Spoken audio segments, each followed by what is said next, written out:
I think it's one of the most crucial things that every entrepreneur who's going to have any measure of legitimate success, like real success, if they're not naturally gifted at reverse engineering, then they better get skilled at it. If you're not able to 100%. look at an end game and then backtrack from that end game, every step that needs to happen all the way back to where you are right now. When I was a kid, I had this obsession with taking things apart. Like I would get my mom to buy me like an old blender at a yard sale or something like that. And I would take the whole thing apart. And I was just like fascinated by figuring out, how does this thing work? How does it all get put together? All that kind of stuff. And then I would like attempt to put it back together. And I think of like when it comes to building a business, and I'm like, oh, it makes total sense. Like you have to have an idea like of what the finished product looks like, but then you've got to be able to reverse engineer backwards to where you are today.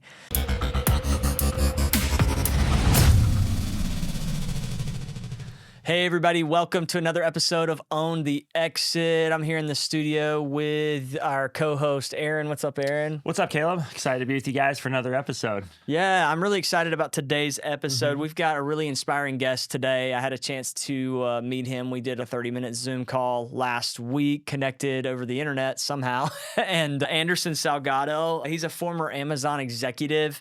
Anderson transitioned from managing the beauty category, kind of being that executive management position in the beauty category at Amazon, to building a really successful e-commerce mentorship and coaching program and business, and done some amazing things in that space, and has actually been able to build that business to a very significant, very successful business, and built it in such a way that he set it on autopilot so that he can now focus his energy and effort on his next venture, as well as his family, his wife, and his 2 children, Tristan and Bella.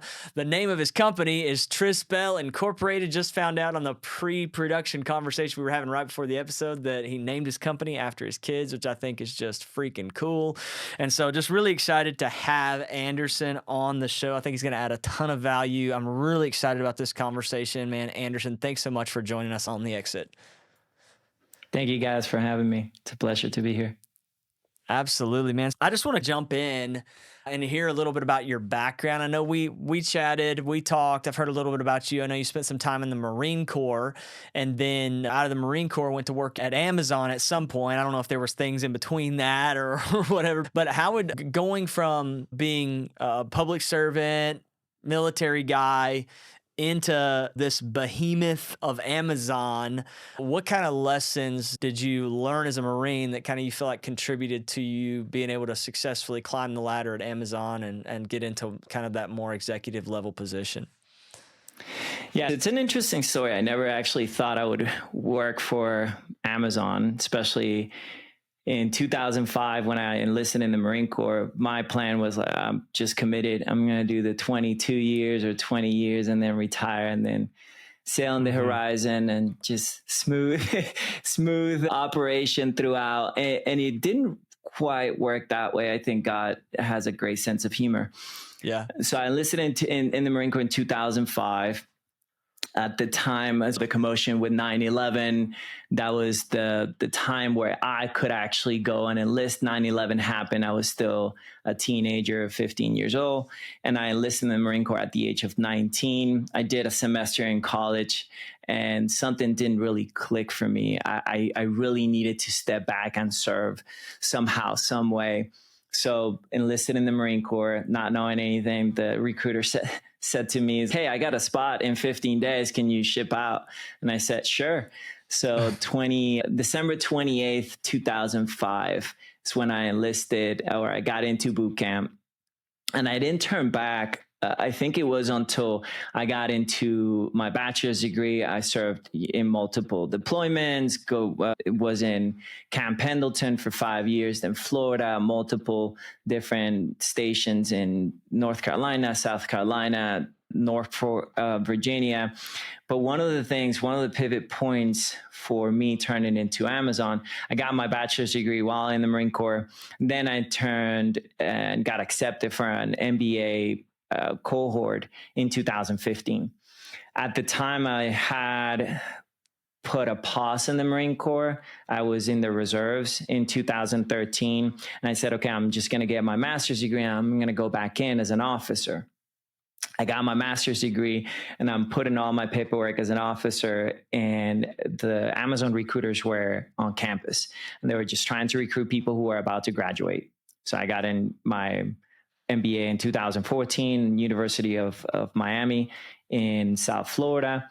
And at the time, it was highly ranked for the MBA class. Amazon only hires from Ivy League schools when it comes to a leadership development program. We're talking Harvard, Princeton, Dartmouth, Booth. And for some reason that year, the rank of the university was higher and the recruiters came in. And my buddy's, hey, man, I had great interviews with Amazon. I would love to put your name. I think you'd be great for the position that I'm in, because it was a leadership development program to work in the warehouse. Essentially, you're leading 400 people in that particular warehouse. And I said, sure, but I didn't really study. I didn't do my due diligence. I just kind of did my basic research on what Amazon was from an operation perspective and how to actually get a job at Amazon. It's a very complex process, and I'll tell you all about it in just a second. I didn't get in. I actually fell miserably in my second interview. And the reason for it is because Amazon uses a particular methodology of recruitment using, not to sound redundant, their 14 leadership principle step. And essentially any answer that they give you, any question that they ask you, and any answer that you give them has to be tied somehow, some way through the 14 leadership steps or 14 leadership principles. So ideally, I didn't do my due diligence. I didn't get in, but the guy saw something in me, and then they asked me to come back for a second round of interviews, not in the same position, but more in the retail side, essentially building their Amazon e-commerce business, not on the warehousing and the distribution platform, but more on the HQ or the headquarters in Seattle, doing more of that building of the platform itself. So I had different choices. I ended up picking the beauty category because I could get samples. I kid you not. They asked me, where do you want to be? The consumable side with the diapers or the beauty category? And I picked beauty because I said, maybe I can get some stuff for the wife, or maybe I can get some men's grooming products. Not because I had some sort of affinity with the beauty Pretty category. strategic move there. Yeah. The move itself for me was not an obvious choice. I said, yeah, sure. Why not beauty? Make a long story short, Amazon goes through an eight different interview process, and you're just getting drilled an hour at a time with certain leaders that are just asking you questions. And a lot of these questions are either action driven or open-ended, or some sort of data analytical question that you have to answer, tying it back to the leadership principles. So that started in me a whole process of, not to sound redundant again, how to create process. How do I answer this question? So I came up with 4 different stories that enable me to answer any questions that they would give me with the 14 leadership principles. Each story had at least 4 leadership principles. And then I started treating everything very process oriented, very analytical. Fast forwards 2 years in Amazon, book of business of 1.7 billion, 2,500 brands, spending on average 80 hours a week. A lot of your audience will probably, and some of the recordings that I've listened to, they have the same stories. Working for corporate, I didn't see an end or light at the end of the tunnel. It was just more of this rat race, right? This wheel constantly spinning. And for me, was actually a pivotal point when I helped a brand exit for 400 million. So I developed their entire plan, work with them for 4 years. They said, hey, Anderson, I want to exit for 250 million. It was one of our biggest clients, or at least the most prominent one. And they ended up exiting for 400 million. They sent me a bottle of champagne and a box of chocolates. And I said, this is terrible. I could have done this outside of Amazon. Was it at least like a nice bottle of champagne? Like an expensive one? Yeah, it was like a Dom Perignon. It was, let me tell you, I could buy a darn bottle of champagne. I didn't, like, what I thought they would do is, hey, come and do this again for us, and let's exit again. Yeah. But that offer didn't come through. So I said, like Thanos, all right, fine, I'll do it myself. So I left Amazon. My wife at the time thought that I was crazy. Like, again, Amazon doesn't pay amazing, but it pays pretty well. I think my entire package was like 250 grand a year, and with stocks and all the benefits. And now go back to being an entrepreneur, starting my own thing seemed like an outrageous thing to do. And I think that first year after I left Amazon, I made 60,000, 57,000, something like that. But I think it was phenomenal for me because it let me learn how to use some of the operations and the thought process, the analytical process that I learned at Amazon, my discipline that I have from the Marine Corps, my drive to go and say, I can't have my kids starve. And Seattle is pretty expensive. Yeah. And start my own business that allowed me to just use that same methodology. So I think it was a process of me realizing that there was potential outside of the corporate world with my own thing. The struggle of not having enough money to pay the bills obviously incentivized me to do it and do it well. And then the other portion is use the learnings from both the Marine Corps and Amazon to start my own thing. So I think it was just the perfect storm, and everything. Looking back at the time, I'm like, oh, I'm so stupid. I'm so crazy. But now looking back and said, it all made sense. It wasn't my plan. It was a higher power plan. But at the same time, I was the conduit. I was the vehicle to make all that happen. And I just went along with the ride. So those are some of the elements. And to answer your question, I think the Amazon methodology of process, analytical, and looking at data as an inputs and outputs helped tremendously. And I think the Marine Corps helped in all the ways: disciplined, habit-oriented, understanding really that I'm not the biggest fish in the pond. I'm just some guy who's trying to feed his family and trying to do something good in business and then replicate that in life and so on and so forth. And those two elements really did help me not being afraid of starting my own business. I think that's the difficulty of every entrepreneur. They're afraid of the status quo or keeping up with Joneses, or, hey, I got a nice car, that means I'm going to have to sell it. So that fear of the unknown and the discomfort is usually what deprives them from just jumping into starting their own business. Yeah. I feel like we've got a good friend that Aaron and I work with. It's one of our fund managers on our fund platform. His name's Wayne. He's actually from Seattle too, but he and his wife talk a lot about scarcity over abundance. And they had a video that a little while back that I watched that was just really helpful in defining that. Like, scarcity is fearing what you may lose tomorrow and letting that determine the decisions that you make today. Whereas an abundance mindset is believing for the good that's coming tomorrow and letting that inform the decisions that you make today. And so 100%. It sounds a little bit like that you probably had to wrestle through whether your mindset was going to be scarcity or abundance when you made the leap into entrepreneurship. And it sounds like you chose an abundance mindset, believing for what could be, and then being pushed into that lack of resources. What is it, Aaron, that the quote by Craig Rochelle that he talks about, lack of resources? You referenced it quite a bit. Yeah, I think it's lack of resources is a key to innovation. Yeah. So if you don't have enough money, if you don't have enough time, if you don't have enough people helping you, your team, if you don't have all those things, then that actually forces you to innovate, because now you have to come up with a solution versus just throwing money at a problem. It doesn't necessarily solve the problem. It makes the pain go away, but it doesn't cause innovation. It doesn't cause efficiency to be developed. It just makes it go away temporarily, or it's a Band-Aid. And so I think that's that idea of having that limited. And that's why as entrepreneurs, like when we start, you only made 57,000, like all of a sudden you're constrained in the amount of money that's coming in. So then that forces you to like, all right, I need to create now, and I need to like multiply that. Yeah. I love that quote. But yeah, something you said about the fear was... I want to piggyback on what you're saying. I think is absolutely true. And again, 50,000 for a lot of people, it's a very respectable salary. But when you come from 250,000 to now make 57, you have to make some adjustment, right? You can eat out every weekend, or you can drive. I was driving a Lexus at the time.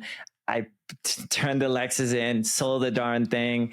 Then I was taking the bus. So yeah, there are certain things that you have to change in order for you to look at the long-term effect. I think never sacrificing long-term engagement for short-term gains is probably one of the best quotes that I can live by today, simply because most people are looking at that immediate gratification action, immediate gratification decision that makes them comfortable today, but may prolong the pain. So never sacrificing that long-term engagement, that benefit that is long-term for just a short time of struggle. It, to me, resonated well. And I said, okay, maybe I need to suck it up for 2 years. So be it. We'll suck it up for 2 years. No kids, we're not, you're not doing summer camp this year. Or no kids like, yeah, daddy had to turn in the cars. Are you poor, dad? Is right now? Yes, but that's okay. But look, we have everything that we need. So I think it opens your eyes too. And what you're saying, Aaron, is so true. It opens your eyes to also see what you're doing, and whether or not what you're doing it for the right reasons, and you're doing it well. And often when that money flows, you don't really see it. It's, hey, money's coming in. I don't just pay, or like just hire someone to get it done. But it doesn't allow you to think outside the box or get your hands dirty to ensure that your process is sound. And that's what I concentrated for the first year. I need to concentrate that the process in which I build this thing is sound for all my other clients. Because I didn't want it to be some sort of luck, of shuffling cards and saying, hey, it worked. I wanted to make sure that it would work over and over again.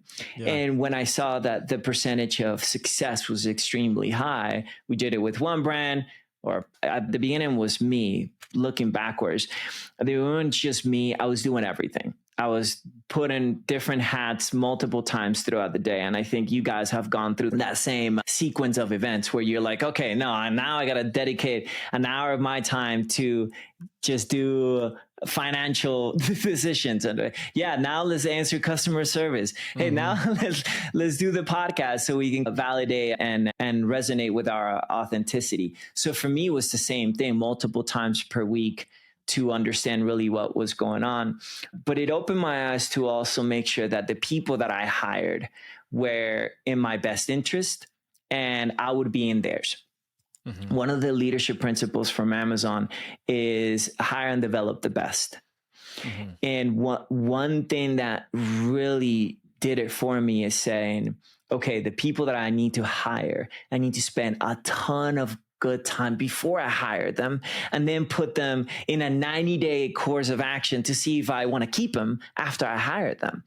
And it didn't work out perfectly at first. Some people came in, they saw the amount of work and the amount of complexities, and they said, I don't want to do this.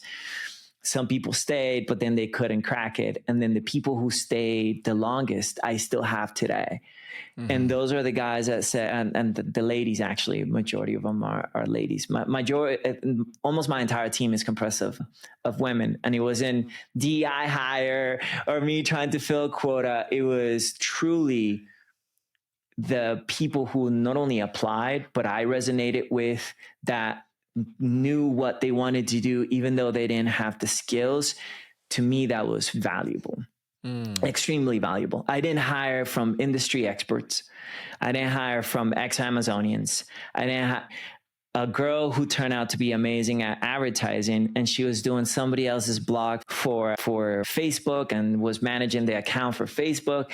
But I asked her a series of questions, and I said, hey, let's say that I'm going to make a company and I'm going to sell in the next 5 to 10 years for 500 million. And this, and somebody comes and you have a stake, a percentage of the company. And all of a sudden that you have another offer for now of $1 million, but it's either $1 million today or $100 million 10 years from now, which one would you pick? She's like, I could do a lot with $1 million, but what do I got to do for that million? Because it sounds too good to be true. And that to me was an indicative that person was valuable to me because she saw the long-term effect, the long picture. What do I got to do for $1 million? That doesn't sound like I could be that valuable right now. So she's maybe 10 years from now, you pay me $1 million, but right now I don't think I'll be worth it. I'm like, this is a girl. She was so good at understanding the long-term effect and the long-term value. And to me, it resonated more to get someone who understood what I wanted to do and was in it for the long haul versus someone who was an industry expert or had the all status and accolades and the resume to back it, but was only looking at what they could extrapolate or extract from me now. Yeah. And that didn't seem like a good transaction. Yeah. So I think that one of the things that I would provide to you and to answer some of the questions on complexity is developing and hiring the right people and those who are essentially going to replace you and will enable you to automate your business so you can do a soft exit or a full exit. Yeah. Those are the people that are going to have your best interest because they're going to treat your business as theirs. And I think that's the second thing that I looked into once I started hiring. Who is the person that will want to replace me? Because that's the easiest way to free up my time. If I have the ability to hire the right candidates and they're going to have the best interests at heart on my business, then I can retire and I'm still going to have some passive income because those people are going to do their best to grow their business. It's theirs at the end of the day. So that was one of the elements that changed my thought process on how to build the process better and build the right personnel to do. No, that's really good. I think probably the number one thing when we talk to entrepreneurs who have built businesses to soft exit or full exit, like you said, the number one most important thing is hiring right and getting people in the right positions with those people being values aligned. Tell us about a time where you got it wrong and what did you learn? Okay, so I had a partner. I got it wrong because I look for money more than I look for building something tangible and building something that lasts. So build to last. And I ended up partnering with a gentleman who didn't have the same values, was a 44-year-old, no family. He lived a lifestyle. And I don't want to throw him under the bus too much because it's my fault too. But the idea on the partnership was he would find the clients, then I would work the flywheel effect, how to actually build a foundation for those clients, get our team to do their thing, but more importantly, me be the face of the analytical work and set the framework, but he would bring the clients. He started bringing a lot of clients. He did that and he did that well. And these clients were growing significantly. We, again, at the beginning, it was like, hey, this client is paying us now $5,000. This one client is paying us now 15, 20. Man, but this client paid us 55 grand last month. And now he's bringing not only those caliber of clients, but then he's bringing a ton of them. Mm-hmm. So we're like, hey, we got to hire more. And we got to hire rapidly and we have to cut corners. And now the client that was paying us well, we weren't spending a lot of time with that particular client because now I'm moving to the next guy and he looks better. And that guy, so everything became this obsession of finding more and we didn't value what we had. Right? We were looking outside the window or not looking inside our home. And the problem when we do that, right? And you've heard the quote, comparison is the thief of joy. And we were comparing ourselves with giants in the industry, agencies that were doing, again, $100 million a year, or Pattern getting an investment and now being worth $2 billion. So I'm like, I want to do that. That's exactly what I want to do. List more clients. And then I forgot what got me to that position of freedom in the first place and building wealth. So I got that really wrong. One, I partnered with the wrong individual, not because, again, he was doing anything wrong, but his values were not aligned. Two, I forgot who brought me there again, I was being featured in Bloomberg Magazine and Business Insider, and I was giving now speeches, and Gary Vaynerchuk wanted me to work for him, and I worked with him for a year. And it became this thing of me trying to run too fast. And I forgot that the foundation of where every wealth is built is if you have a solid understanding of where your future lies, then you're not going to cut corners. Again, going back to never sacrifice long-term engagement for short-term gains. And it was just short-term growth. And I forgot what it was like to actually work with my clients and grow them and pay attention to them. And little by little, I started losing some. They were now on autopilot, but now I wasn't paying attention to them. So they were not seeing the acceleration of growth because I was into the next client. So I got that really wrong from multiple angles. Again, not partnering with the right individual, not understanding really what got us there, not paying attention to our existing clientele, and then hiring too fast and not dedicating the time I needed to really hire and develop the best. So it was a house of cards, and it all crumbled. At the end, my partner and I split. I couldn't get more clients for at least 10 months because we're in this battle of what clients we were going to get. And essentially it became a nasty process, but I learned a ton. I learned you just being humble, the humility of understanding where you come from, never lose it. And then the other portion is really know who you're going to partner with. If it's this person aligns with your values, family oriented, believes in the same things that you believe, has that same methodology and pattern, they can think differently. I think that's valuable. But if they have a complete different path of where they want to be in the next 3 to 5 years, then that's probably not the person you want to partner with. So those mistakes cost me a ton. Cost me time with the family, cost me time with myself and improving myself. And more importantly, it costs a lot of money, a lot of money. So that's probably one of the biggest mistakes I've made in business today. But I look at it as a learning lesson. It's okay. It got me where I am today. So let's not make those same mistakes again. Yeah, I was about to ask, with all the stuff you've done, how you kind of balance that with family. You've mentioned your family a number of times, so that's obviously a huge value. And then balancing that. And I guess part of my question is, when you jumped out of Amazon, did you have a vision? Because you saw that $400 million exit, right? It seemed like that inspired you, or it got you thinking of, shoot, they bought me a bottle of champagne when I helped them exit for $400 million.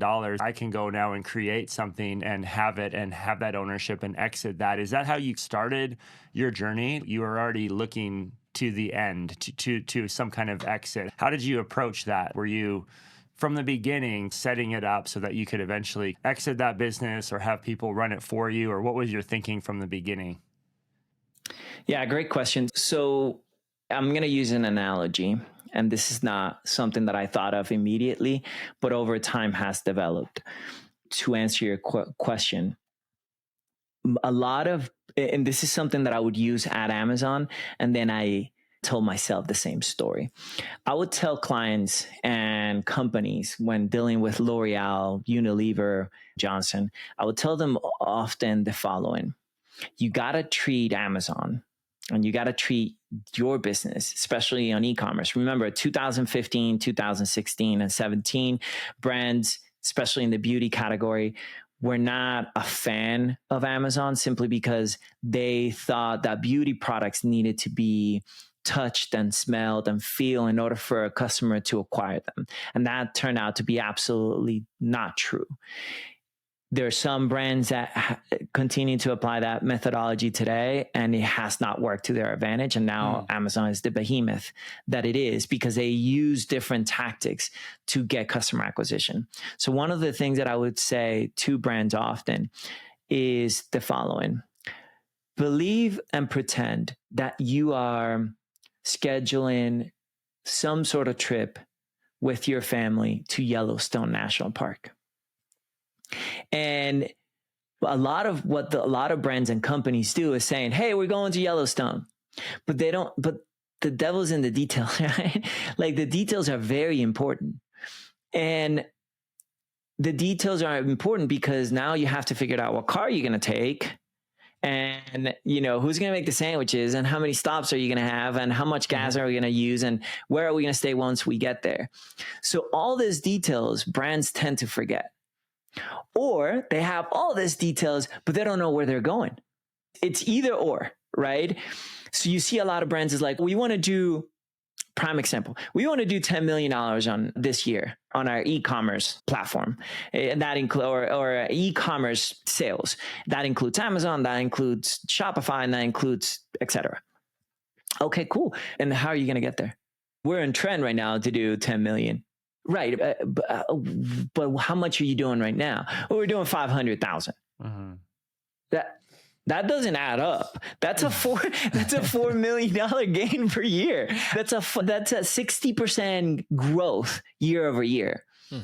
You'd be lucky if you get 20. So either they know where they're going, but they don't have any of the details, or they have a lot of the details, but they don't know where they're going. So we have the Amazon team, and we have our e-commerce team, and we have this and we have that, and we're going to spend $10,000 a month. Great, but how much you want to achieve, and what's the end? What's your goal? Is it $10 million, and then what?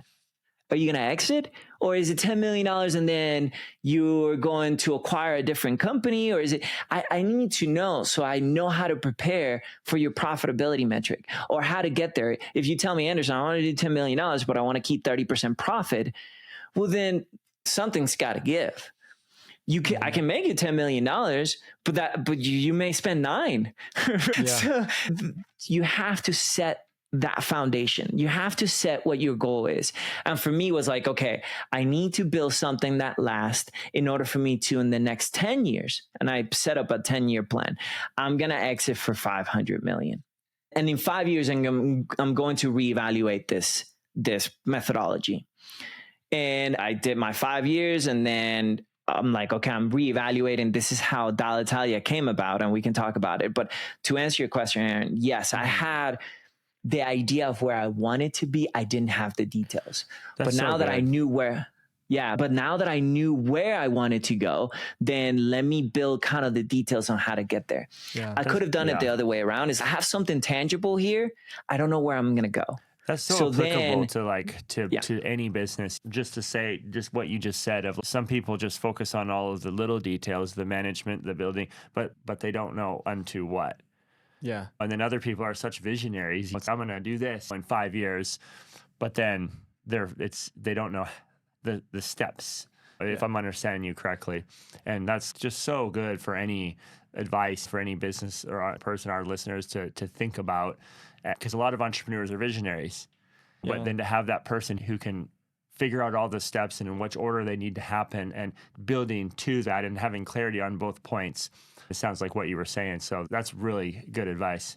Yeah, I had this, when I was a kid, I had this obsession with taking things apart. Like, I would get my mom to buy me like an old blender at a yard sale or something like that. And I'm talking like 6 or 7, 8 years old, and I would take the whole thing apart. And I was just like fascinated by figuring out, how does this thing work? How does it all get put together? All that kind of stuff. And then I would like attempt to put it, like I'd take it all apart, and then attempt to put it back together. And I think of, man, I literally loved doing that. I took hundreds of things apart. And now I think about that when it comes to building a business, and I'm like, oh, it makes total sense. Like, you have to have an idea like of what the finished product looks like, but then you've got to be able to reverse engineer backwards to where you are today and determine what are the steps. And I think it's one of the most crucial things that entrepreneurs, one of the most crucial skill sets, and it is a skill set. Some people are more naturally gifted at it, I think, but I think every entrepreneur who's going to have any measure of legitimate success, like real success, and achieve either a soft exit or a full exit and really build something that has substantial value, if they're not naturally gifted at reverse engineering, then they better get skilled at it. That's what I would say, is because if you're not 100%. Able to look at an end game and then backtrack from that end game, every step that needs to happen all the way back to where you are right now, then how are you going to build a plan to get there? How are you going to actually achieve it? Because it's the old ancient Chinese proverb, the journey of 1,000 miles begins with a single step, but not if you take the step in the wrong direction. Not if you're 100%. If you're trying to go that way and you start stepping that way, like you got to know and what have that a next clear step vision. is. And I'm not saying that the vision shouldn't change. It often does. But that's one of the things that I love about the book From Good to Great. And we can talk about it as well. Yeah. The book From Good to Great for me is like one of the best business entrepreneurial. And again, we can talk about a lot of different, The Richest Man in Babylon, Atomic Habits. We can talk about a lot of books. For me, one of the pivotal points From Good to Great is the ability for you to have a great leader and have him be the driver of that bus. Have the right people in the bus, have the wrong people out of the bus, and then have the right people in the right seat. Because you don't know where that bus is going to take you, but if you have the right people in the right seat, you're prepared for it. So for me and Aaron, to piggyback on what you were saying, I needed to be that bus driver. I needed to be the guy who understood the idea, who could execute the idea, but didn't want to. I didn't want to do it myself, because no entrepreneur, they lie to you if I did it all by myself. Yeah, you also had 200 people influential in your life that led you to where you are today, whether it was your mom or your parents or a mentor, whatever the case may be. To me was pivotal to go and say, I need to set the idea of where we're going. And even if that shift left or right, I got the right people to help me out and get it done.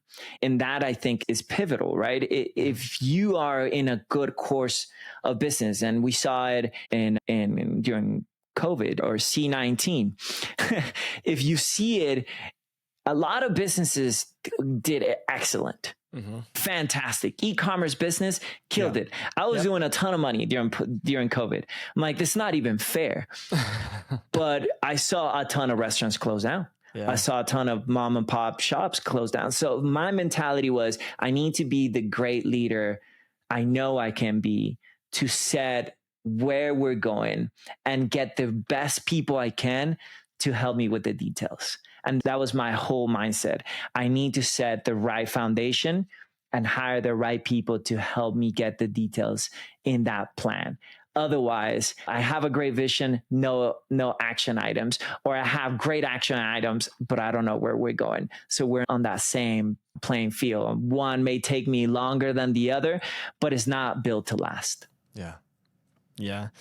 So what do you think is most critical now for entrepreneurs? You could say specifically in the e-com space, which is where you primarily are focused, but just in general, what do you think is the most critical skill that entrepreneurs need to develop in 2024, 2025 and beyond if they're going to be successful? I say your financials. I know it's boring. A lot of people are going to say, learn AI or learn how to do public speaking or podcasting or something. All those are great. The problem that we continue to have is that if your financials are not sound, meaning, are you dedicating some time to your accounting? Like, what are you spending your money on? Could you be frugal? I did this exercise not too long ago. And I asked him, my personnel is like, hey, what is this? It's a charge of $100 a month.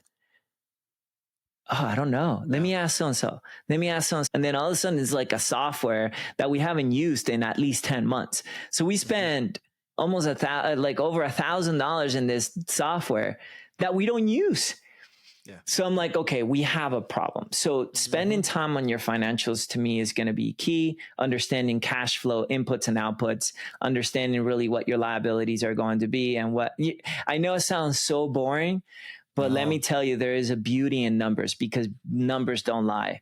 Your advertising manager, or your marketing or your CFO can say anything related to a strategy or a plan that you have, but numbers don't lie. And if you make $100,000 or $10,000 a month, but your expenses are $15,000, you're not doing well. And again, it all depends, but you have to have that vision. No, I know we have that in the budget.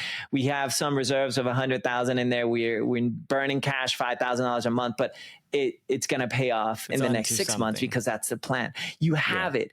But I just went through this exercise and I said to myself, I got to go back to reviewing the financials more closely, because you tend to lose grasp of your true nature of the business. At the end of the day, yeah, we all want to do some philanthropic work, and we all want to have conversations like what we're having right now, and we all want to do great and have freedom of time. But if the cash flow is negative, you're going to be in some serious trouble. Maybe not this month, but in the next few months. So go back to your financials and take a look and dissect all the stuff that you're not. It sounds boring. It doesn't sound as sexy as a lot of the people would say AI, learn AI or data analytics. Yeah. I know those are great. Just look at your financials, man. I guarantee you're going to be amazed of some of the stuff that you're spending in there that are not in the budget. Totally. I think when you think about like personal finances, you think a lot and talk a lot about lifestyle creep and how that's one of the biggest things that like robs people of ever actually feeling successful is they make more money, but then their lifestyle just gets more expensive. But I don't know if we talk enough about it in business, how as you grow your business, sometimes you just get fast and loose with how you spend money and you have like expense creep and you don't even realize it. We're in our private equity firm, we're literally doing that right now, combing through every line of our budget and cutting away as much fat as we possibly can, not because we're struggling or in financial dire straits or anything, but it's just good practice. So I couldn't agree with you more on that. Especially when you're growing a lot, right? Because then there's just a lot of waste and you don't have time to go manage. To go and see if we canceled that $30 subscription but when you've got 14 of those $30 subscriptions and then some $50 ones and some $10 ones and so all this, it all adds up, right? It does. Yeah, no, that's good advice, man. That's super solid. Thanks for sharing that. Man, I want to roll into the exit round here. I feel like we could do another couple of episodes. I feel like we just scratched the surface of the well of knowledge and skill that you are, Anderson. So I've really enjoyed this. I hope we get to have more conversations like this. But the exit round is basically 5 questions we ask every guest and lightning round style. The first one is this is the only thing we try to do trendy on this show, right? Everything else is we're trying not to be trendy. But on this one, everyone asked the question. You referenced a lot of really great business books, but what would you say is your all-time favorite business book? Yeah, From Good to Great. 100%. Read it back and forth, up and down. I think that's a phenomenal book. I think it's very telling of the lack of leadership that we have in today's business and today's homes, right? My wife is on board with me. If I'm the head of a household, I got to lead by example. Yeah. And one of the things that From Good to Great does is that it puts in a very storytelling perspective the ability for you to recognize great leaders from charismatic leaders from crappy leaders. And leaders set the foundation of the company. And this is very telling, not just for the staff or people who work in the company, and look back and say to yourself, is my boss a really good leader? Is he setting the foundation? Is he mentoring me or mentoring my supervisors or or the management team?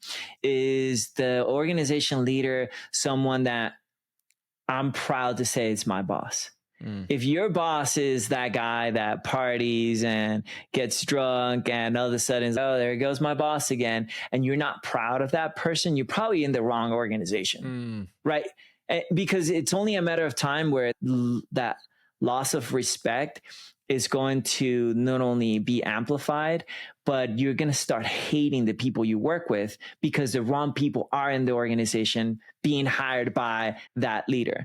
At the same time, if you have a very charismatic leader who loves everyone but doesn't do any of the things that he says he's going to do, then that's a leader that you can trust. It's a leader that's going to sweet talk you into something, but at the end of the day, that all he's doing is filling up his pockets, right? There's a great story, and not related to From Good to Great, but I think it will correlate pretty well. It's this young employee who goes outside and smoking a cigarette, and he sees the boss, the big boss, coming in with a new Ferrari, and he parks right in front of the building, and the young employee says, "Sir, I must say, that's a beautiful car." And then the boss grabs him by the shoulder and says, "Son, if this and next year you work really, really hard, next year I'll get another one."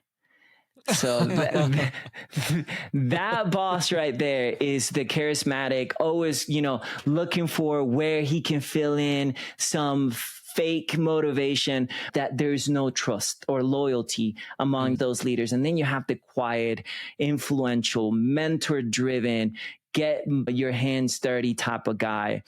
And that's the one guy that's the greatest boss I ever had. And I want to be just like him. I remember one of the greatest guys that I worked with, Colonel Rogers, back in the Marine Corps.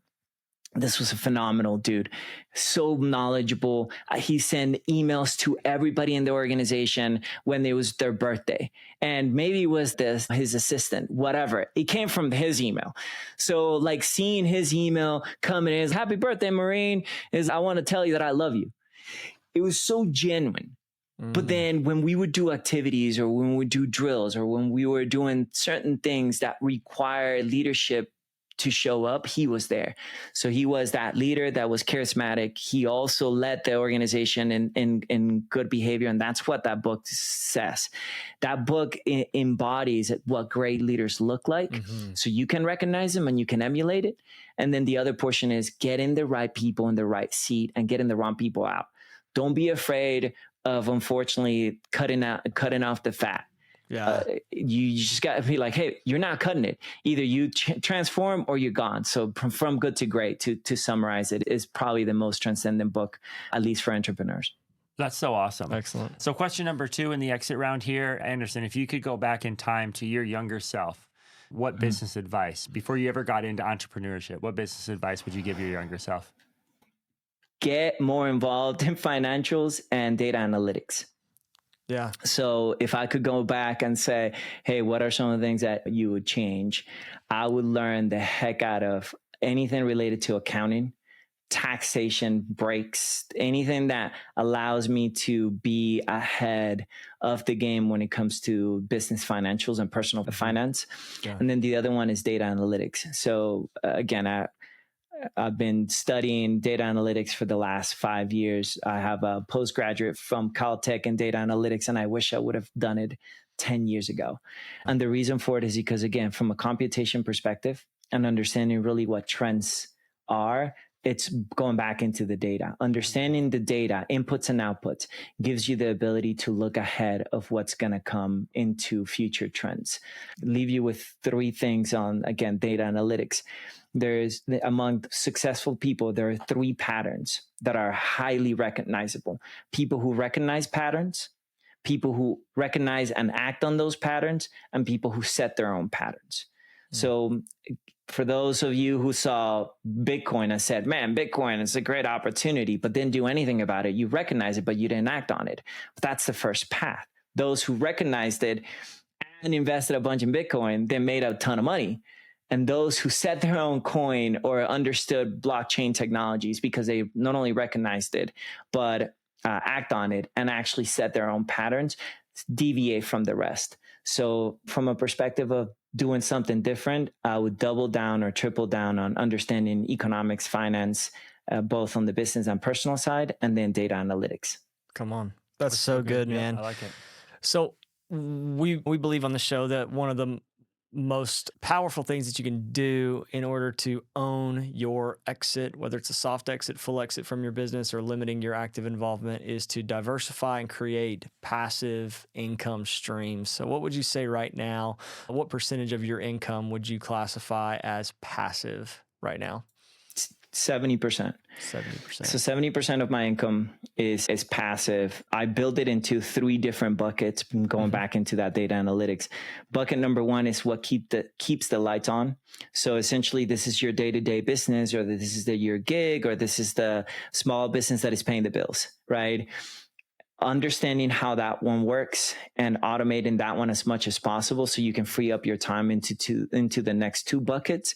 It's ideal, because if that one is taken care of, then you're not worried that you can feed your family or keep the lights on. Yeah. 70% of all my income comes from passive, from Trisbell. I have a great team, a great process. Essentially, I'm just the face of the company right now, but everything is done by my team. They're phenomenal at what they do. Second bucket is the 5 to 10 year plan. which one is the one that is going to exit me? And Trisbell could be a great exit, but it's not going to be as tangible as something that has the ability to do 100x or 50x. That's Dall'Italia, which is building an e-commerce platform for Italian products. I saw the writing on the wall and I said, if I'm fully dependent on Shopify and Amazon, I'm screwed. Because if something changes on the regulations on how profitability is accounted for in any of those platforms, then I have nothing tangible. So building my own IP, building my own infrastructure, having my own platform that is independent from those two is ideal. That's the big exit, I call it. So that's my bucket number 2. I can spend 60% of my time on that job right now. 10% I spend it on Trisbell, more mentorship, understanding really what the patterns look like, trying to get my team obviously in the same place. And then the other one is, what do I do to give? What's my philanthropic methodology? What am I giving back? Am I giving back to family? Am I giving back to my community? Am I building something that is not just self-centered, but it gives others some sort of tangible and accountable benefit? And that's 30%, 20% of my time. So I spend a lot of time just giving back, 10% in my business and 60% on the one that I know is going to exit in the next 5 years for $1 billion. That's awesome, man. That's awesome. Yeah. Question 4, what's something that you wish you could do more of currently, but your business commitments hold you back? I wish I could do more like what Caleb did and just travel and spread the word of Jesus Christ. Yeah. I wish I could do more of that. I'm actually ashamed that I'm not. Again, every opportunity that I get and tell people is like, hey, how did you do this? Like, the grace of the Lord, man. There was nothing else fit. And again, I don't know how people sit right in today's day and age on faith. But if we don't use any platform to praise him, then we're not doing anything. Then we're not doing a lot of things right. So I wish I would spend more time on spreading the word, on going out. And I do it as much as I can, but I wish I could do it more. Yeah. Building a community that wants to be saved, building a community that is rooted in conservative values.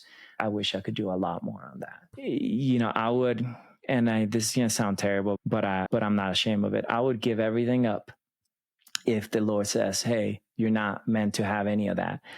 Just tell me where to go. Just tell me what to do." Building that for my family, and I think would be godsend. And who knows, maybe I do. Maybe I lose everything and then I become a pastor or something like that. But you know what?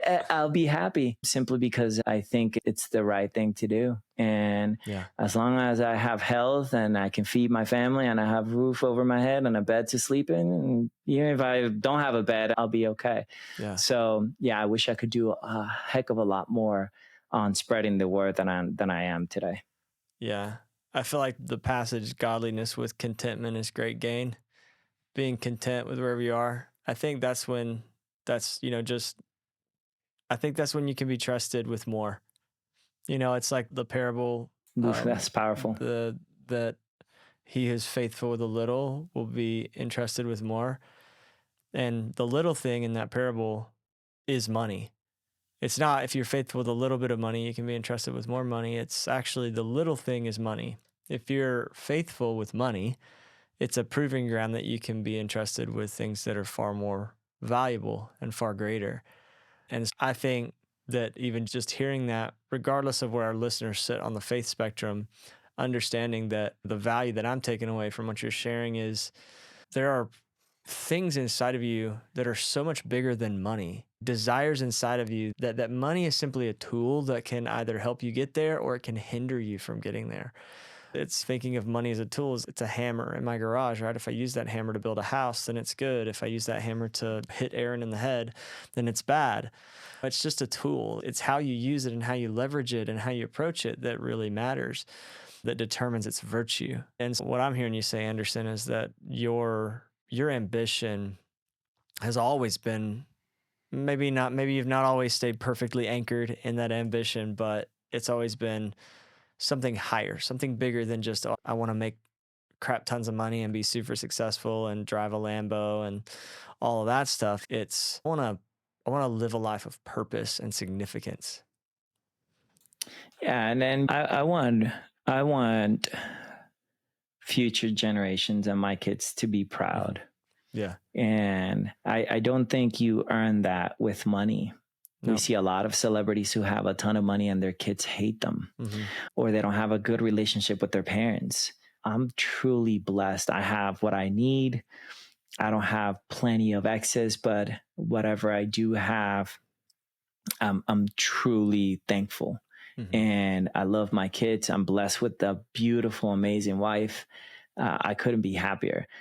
Could I have more money? Yeah, well, obviously. But what will that do to me? I don't know. I guess time will tell. The only way that I can think of is use the gifts that God has given me for a purpose, for value. And even my ring says Proverbs 19:21, many are the plans in the mind of man, but only God's purpose will prevail. Yeah. And I think that's whatever plans I have doesn't compare to what my true purpose is. And I don't know what that is. I think it doesn't get revealed to all of us. But in the meantime, I'm going to do my best to just be a good member, a productive member of society, a good dad, a good husband, a good son.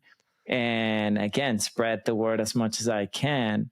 So once I die, I could be proud of who I am and what I did and not be driven by money and greed. So I think that's what I would do more. Come on. No, man, that's awesome.